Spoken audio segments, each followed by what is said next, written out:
Joining me now is the political columnist at The Sun, Trevor Kavanagh. Trevor, thank you so much for joining us here on TalkTV.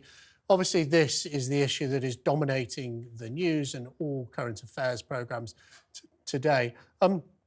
What more have we learned this morning about these airstrikes, and what do you think the political implications will be for Rishi Sunak?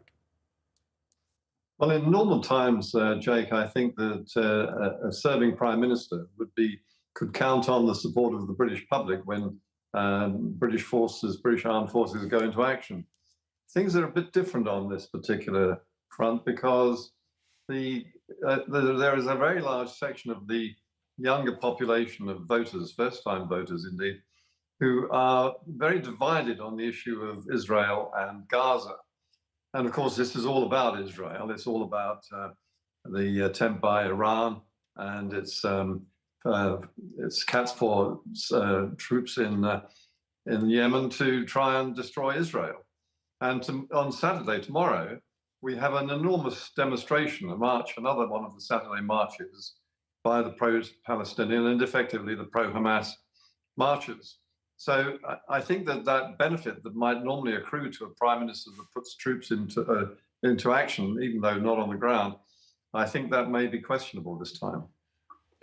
Obviously, it takes a while for public opinion to change, but do you think it will change given the extensive and very serious attack on HMS Diamond? This has moved a long way from a conflict 1,000 miles away between a terrorist organisation and the State of Israel to actually being attacks on British warships in the Red Sea, who are there in a peacekeeping capacity to keep sea lanes open. Do you think the British public will understand that there is a difference between this and the conflict between Israel and Hamas? Well, it'll be very interesting to see exactly what the reaction is. I think, as I say, it's the younger voters, the younger people who are watching this with a slightly different eye than the older voters. I think voters of all parties in the sort of 40-plus age gap, I think they would be supportive of Britain defending itself against attacks against peacekeeping vessels like that. Sure, that's true, but I think we are much more divided in this country now. There's a very significant population of Muslims in the country, and you've got very big parts of London like Tower Hamlets, which is effectively declaring itself an independent Islamic republic. So it'll be very interesting to see what happens over the weekend. I think the police are putting out warnings about the sheer volume of protesters, the numbers that are going to have to be policed.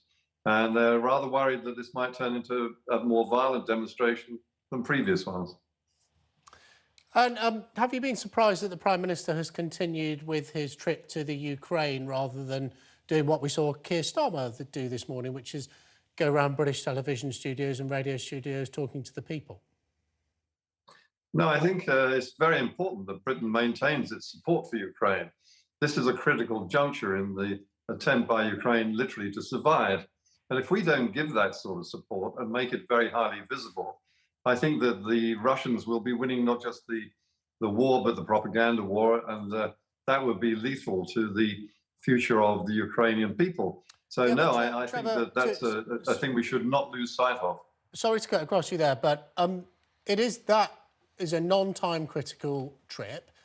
Absolutely, I'm sure lots of people watching, including me, support the £2.5 billion support to Ukraine to enable them to fight against the illegal Russian war. That trip could have been made on Saturday or Sunday, or in fact maybe even Monday. Do you think it's unusual for the Prime Minister not to have spoken to the media today following this sort of engagement? Well, I hope he will be speaking to the media out in Ukraine. I don't think that he has to be here on the ground. There will be a press party with him, and I assume he'll hold a press conference during the course of his trip. And how much damage, if any, do you think it's done that Parliament hasn't been recalled? It seems to me one of those things that is very important to MPs, but not necessarily as important out there when you talk to the general public.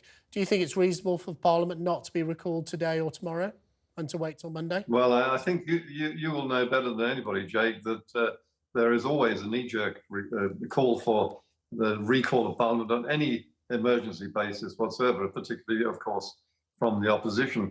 And that's understandable, but the fact is that this is an event which is going to continue. It's not something that's going to be over and done with in the next couple of days. And I do think, actually, the Ukraine does deserve large-scale public support, not just from Britain, but from Europe and from America.